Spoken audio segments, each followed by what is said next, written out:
Greetings viewers, welcome back to the channel. In today's video, we're taking a look at our new channel project car, this 2013 Subaru BRZ Premium.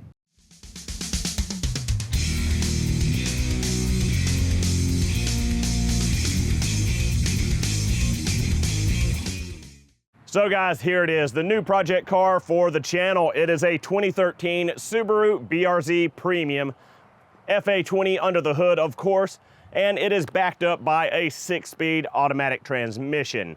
Go ahead and leave those automatic hate comments in the comment section below.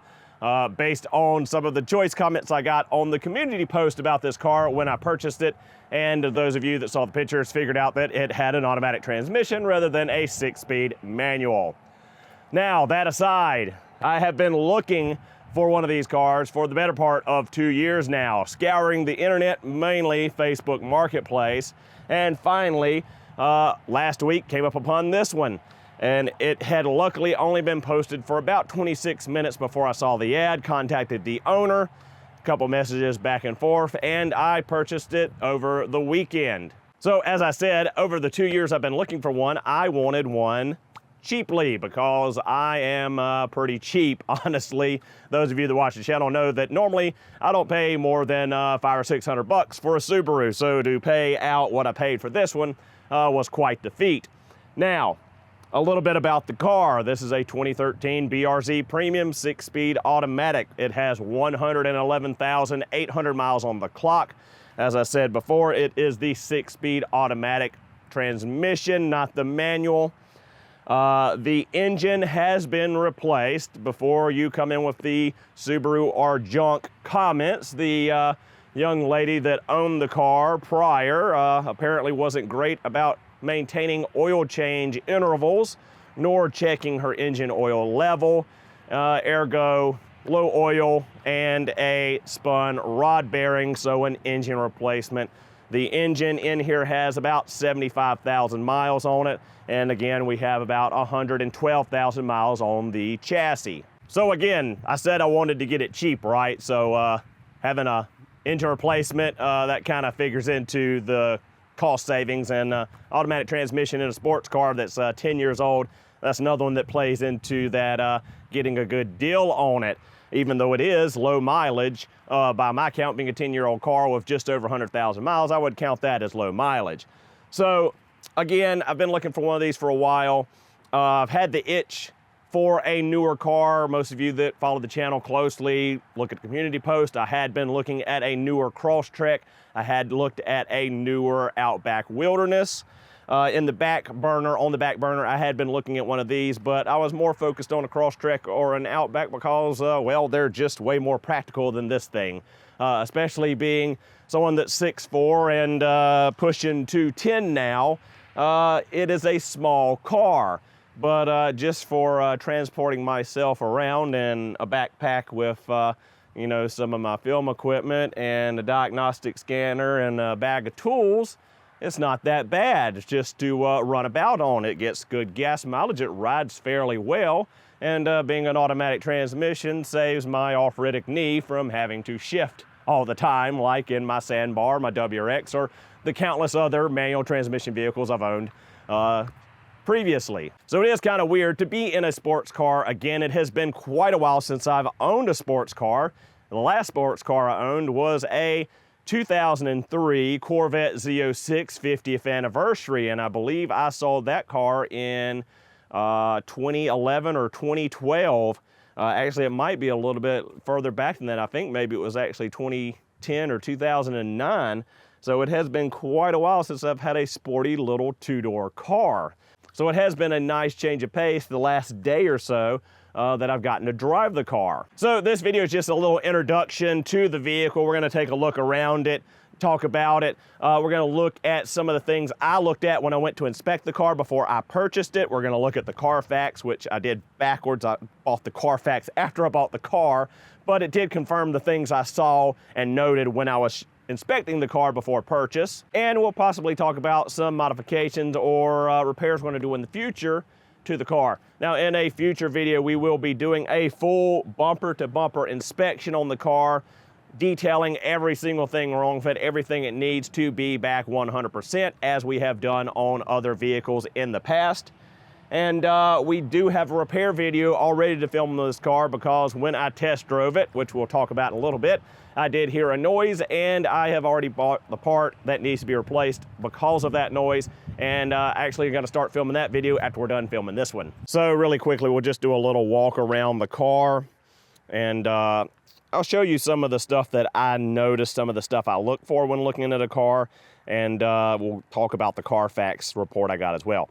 So right off the bat, when I looked at the car, I noticed that something was off right here. You see the gap here and here at the back bumper. You can also maybe, I don't know if it'll come through on the camera or if my color blindness just highlights this, but I can tell that there's a definite difference between the silver paint on the body of the car and the bumper. So that bumper being off like that tells me that likely there was some kind of accident in the back end. The bumper was probably repainted, removed at some point. Something's not quite lining up right there. Other than that, we're looking for any peeling clear coat. We've got some runs in the window tint here. We're looking for any dents or dings. We do have a small one here. Looks like someone tried to pry the door or something right here. Nothing too terrible. We got some old, scratched, dinged up tint. Looking all around, we look at the tires, look at the condition of the tires, the tread, all that stuff. Just looking over, look for any chips, cracks in the windshield, all that good stuff. Check the tires here, look for any gouges in the sidewalls, look at the tread, look at the wear, look at the age of the tire. These tires are a 2018. They do have a little bit of dry rot starting here, even though the tread is still pretty decent. Coming around to the front here, and we see another disconnect here between the bumper and the fender. Again, the color's a little bit off to me, and the alignment is a little bit off. And if we come around here and get in close, we see some telltale signs. We see where there is silver paint in this black, where this has been repainted at some point and they masked it off, and they didn't do a very good job with the masking tape, and they painted in this area that was originally just black plastic. So we know something's happened to the front bumper. Either the front bumper's been replaced or painted, or there was a front-end collision. Now, normally with a front-end collision, you're gonna have multiple issues in the front. You'll have the bumper, the hood, the headlights, etc. involved. Now we look at these headlights, they are nice and aged. They look like they are the vintage of the car, 2013. If we pop the hood, they do still say Japan. They are original headlights. They don't say Depot or TYC or any of the normal crash replacement headlights. So these are the original headlights. So the front end, whatever happened here, we know it was basically contained to just this bumper cover. Especially if we look inside and we look, it's hard to show you here, but if you look under the condenser to the bottom of the radiator support, there's no evidence of any bending, twisting, any kind of impact or repair, which would be obvious if they hit something hard enough. So what I'm assuming happened here is maybe they're in the back of a truck and say they had their hitch and ball here and it punched a hole into the plastic of the bumper, but it didn't actually hit the condenser or the radiator support, and they just had to put a bumper on and paint it. But the Carfax did reveal that there was a very mild front end issue, front end impact at some point. So the visual here on the car told me that before I even checked the Carfax, and the Carfax let me know and confirmed that there was an issue with an accident at the front end of the car. Looking over the hood, everything looks good at the hood. Again, with the tires on this side, looking at the tread, looking at the sidewalls, looking for any gouges or any issues, looking for any curb rash on the wheels. Again, down the door, looking for dents, dings, scratches, all that good stuff. Window glass, cracks, things of that nature. Now we get back here again. I don't know how well it shows up, but you can really see, or I can really see, a big difference between the silver here and here, between the body and the bumper. And the bumper, as we see, the gap is different on this side than it was on the driver's side. Also, it's pinched tight here and it flares up here. So we know something's happened in the rear of this car as well as what happened in the front of the car. So another thing to take note of is to open the trunk, open the doors, look in the door jambs, look in under the hood and all that. On the BRZ, all of the body panels have a VIN sticker that has the VIN number of the vehicle on it, so you know that the body panel is original to the car. Now, on this one, this is where the VIN sticker would be. This is the VIN sticker, but it's clearly been painted over with silver paint. So this is not our original trunk lid, or if it is, it has been painted on because obviously they oversprayed over that VIN sticker. Now, looking around the tail lights, again, we're gonna look and see if we've got factory or we've got replacement tail lights. That's always a good indicator. So, looking at our tail lights, I'm pretty sure that these are the factory original tail lights. I didn't look up the actual brand. I don't think these are aftermarket, but looking at the two, this one looks less weathered than this one. The passenger side definitely looks a lot older than this driver's side. You can see it in the plastic, you can see it in the lens, a little bit clearer in the lens here, and a little bit more oxidation on the black here. We can also see how bright the paint is under here, or again, this is probably not coming through well on the camera with it being an overcast day, but it just jumps out to me that I can tell that this has been worked. You can see here again that gap I was talking about, how this is protruding, how this is not lining up. Again, dead giveaway that something happened back here. So we already know the trunk lid has been painted or replaced because of the paint over the VIN sticker here. So the next thing we would want to do is to pull up our trunk liner. Now, when I pulled up the trunk liner, I did notice there was a couple of drops of water under here in the spare tire well.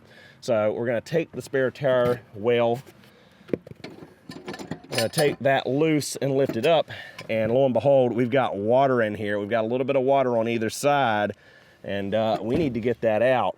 We also need to figure out where that water intrusion is getting into the trunk.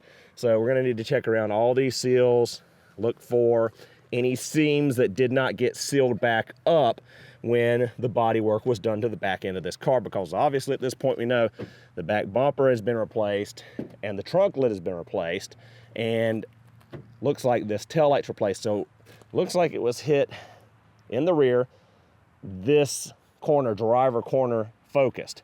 We also, if we go down here, the whole back bumper is unsecured, and this reverse light is just barely hanging on.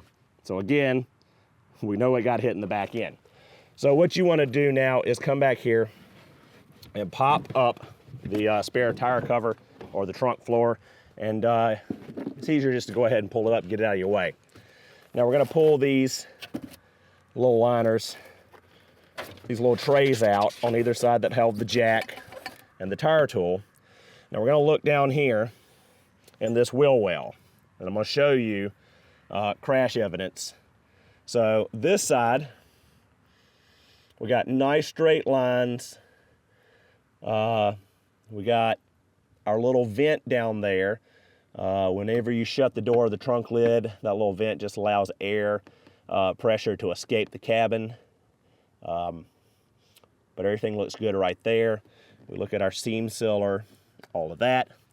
Now on this side, where we had that replacement tail light, we can see that our little vent there, you see how that plastic's cracked and that's twisted and tweaked? And if we look down in that wheel well, it's very much not coming through clearly, guys. I'm so sorry for the videography on this. But there is a lot of area down there that is pushed in and smashed in and just dented up where they didn't fully pull that fender well back out. The back bumper likely covers this area.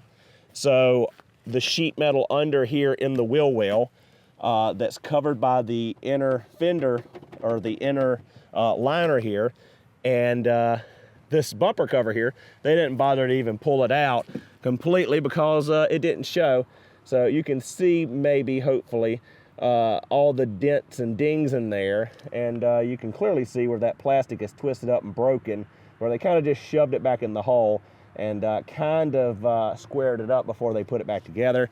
And also, if we pop off our liner or trim piece here and pull our carpet back, we can actually see where they left on some masking tape and painted over it, forgot to peel it off, and kind of a poor job putting seam sealer back in some of these areas.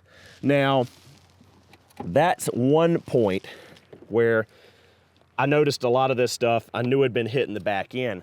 But what I did do before I made a decision on buying it, made sure it was still quote unquote clean enough for me, was I looked under the car, under the back end. Now, modern cars don't have a full frame anymore. They're a unitized body, but they do have like an integrated frame rail. Again, not like a body on frame anymore, but they have these C-channels on either side of the unitized body. Well, I look down here and there's no crinkle or crumple in this C-channel. So the majority of the impact was up above, and the crash bar, as you can see, the crash bar is nice and shiny silver, where the car is dingy and dirty. And you can see that bolt right there that hooks the crash bar to the car. It should be nice and shiny, same color silver, because it was all painted at one time. But the fact that it's been replaced, you can see that it's not the same color. So I looked under here, I saw that these channels were completely straight, they weren't bent, and there was no evidence that they'd been twisted or bent back, and saw that the crash bar was replaced. So I was pretty confident in buying this car. I don't think anything's really majorly tweaked on it. It was into a little accidents, but I don't think that they were bad. They were low speed, no airbag deployed, no seat belt pretensioners deployed or fired. So it was mild. It was probably 15, 20 mile an hour or so collision. And with a car this small and this light, it probably doesn't take much of an impact to really mess something up. So most of the stuff was cosmetic. I don't think there's anything really too troubling to worry about, other than wherever this water intrusion is getting in the trunk. It's a very slight amount, so it's not too worrisome, but we'll check that out in a future video and go from there. Also, one other thing I want to show you really quick. Another thing to look at is like some of these trim pieces. A lot of times these plastic trim pieces can get smashed up in a collision, and they won't be hurt enough where it warrants replacement. So look at them and see if there's like broken clips or pieces that are mangled or broken off, because sometimes they can get smushed up in a wreck. But once they pull the car back out, it can kind of be heated up with a heat gun and come back out. But we clearly see pieces broken off here, that corners there, showing that that piece was involved in the crash. Also, if you get down really close, and I don't think this will show up at all on the video, you can get really close here, and a lot of times, if it was a really shoddily done job, you can see the sanding marks under the clear coat, under the paint, and that's a dead giveaway that bodywork has been done to a panel, because factory paint job, you will not see that. So after draining out the water back here through the drains, I noticed that the body shop left one of their cutoff wheel nubs right here in the spare tire well. So of course, another thing you want to do when looking at a used car is to look under the hood. Check all of your fluids, check your hoses, belts, check the wiring, look for anything that looks out of place or wrong. So as I said before, the owner did tell me they did replace the engine, and as we can see right here, it clearly was a salvage yard engine because of the numbers written here. Overall, again, looking under the hood, we're looking for, again, any damage. As we saw that the front bumper had been replaced, we want to make sure that there's no damage to the radiator support, headlights, other things in the front end that would show that there was more damage to the front than we thought, just being the bumper. But looking at everything, it looks like the only thing that happened up here was the front end bumper cover. Looking at the belt, we are going to need a new belt. The belt has quite a bit of wear on it, popped open the air box, and I believe it had a newer air filter in it when I checked it the other day, and that is a yes. Again, you want to check your oil, Check your transmission fluid. You'd love to check your transmission fluid, but you can't on the automatic. It has a plug on the side like the CVT does. You need a lift or to pick the car up to check it. Again, look at your belts and hoses. This top radiator hose is quite swollen, and it looks like they threw on a worm gear clamp because the factory clamp wasn't holding after they replaced this engine. So we're going to likely put new radiator hoses and also new heater hoses on as well, as that one is kind of bulged out. Looks like our brake fluid is fairly clean, fairly amber clear still. So that's a good sign. I just topped up the washer fluid myself, so we know that's good. Our fluid, our coolant reservoir is where it should be.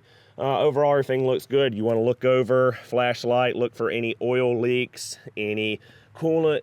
I did see a little bit of wet spot right there where the coolant crossover pipe is. Ironically enough, we just filmed a video on a FB20 Impreza doing those O-rings. And I noticed a little bit there, but also, you know, they recently replaced the engine, so could have been some there, but test drove it and it evaporated and it hasn't come back since. We do have a little bit of oil buildup over here, but again, people are bad about missing and not using a funnel, and oil gets built up here and junk. Looked all down the sides. Again, pop your head under the front and back of the car, look for any rust, look for any issues, any bends or damaged suspension or steering components. All that good stuff I've covered in other videos on buying used Subarus. But again, we'll get more in depth on that on the actual full inspection of this vehicle. So quickly, we'll take a look at the interior of the vehicle, and it is a little bit dirty, quite a bit of animal hair. We do got some wear on the bolsters on both of the seats. But other than that, pretty much typical wear for a car that's 10 years old. Everything is fairly nice in here. Now, this is a premium, so we do have the cloth interior. We don't have the leather and Alcantara. Again, automatic, not a 6-speed manual. We are missing the shift interlock cover here. We do have the manual climate control rather than the automatic that the Limited had. We do have the nav touchscreen radio, which I do like. We do have the pretty common dash deformation here in the center. I've seen worse, and I've seen them hold up better. This is honestly not that bad as I've seen in the past. We do have the LED headlights with the aiming function. Don't have the key on me. Of course, why would I have the key on me when I'm filming a video about the car? But 111,880, I believe, is what it was at right when I shut it off. And yeah, we've got our wheel bearing in the back there. Surprise, surprise, it needs a wheel bearing. That was the noise I heard on the test drive. And that is a wheel bearing hub assembly bolt, because apparently they had replaced the passenger side after they put the engine in, but for whatever reason they decided not to go ahead and replace the other. I guess they were too much money in the project at that point. But yeah, other than that, started up, ran, drove, test drove it, all the normal things. I listened, heard the wheel bearing immediately, checked for it pulling to one side or the other, felt the brakes, listened for any brake squeals, noticed how the transmission shifted, listened to how the engine idled, all that good stuff. Check for any warning lights, check engine light, etc. The car came out of North Carolina. It was a dealer that sold it out of his personal vehicle, or a vehicle he personally owned, but he sold it through his dealership. So he had to have it inspected for the state of North Carolina. South Carolina does not have inspections. So it passed North Carolina inspection, so that means there's no check engine lights. All of the readiness monitors had to be set. So it's not like they had check engine light. They cleared the code, went to get a inspection done, and it passed. So I really didn't even pull out my scanner and hook it up, because nothing was out of the ordinary.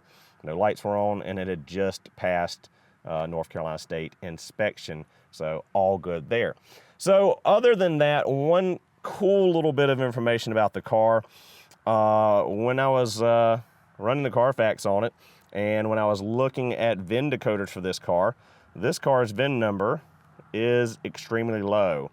And this being a 2013, it's the first year model of the BRZ, and the VIN number ends in 00056. So as far as I can tell, this BRZ right here is the 56th BRZ that was made and sold for road usage in the United States. Now, was it the 56th BRZ ever? No, because I'm sure Japan had quite a few first. I'm sure there were prototype cars, cars that Subaru kept, etc. But as far as the build numbers from the VIN number and the VIN decoder say, this is road-going, titleable, ownable car number 56. So I have one of the first 100 BRZs ever in the US market, or at least as far as I can tell. So guys, there you go. There is our introduction to the BRZ project car. Lots of videos to come in the future on this car. Thank you guys so much for watching. Hope you enjoyed the video. I will see you all in the next one.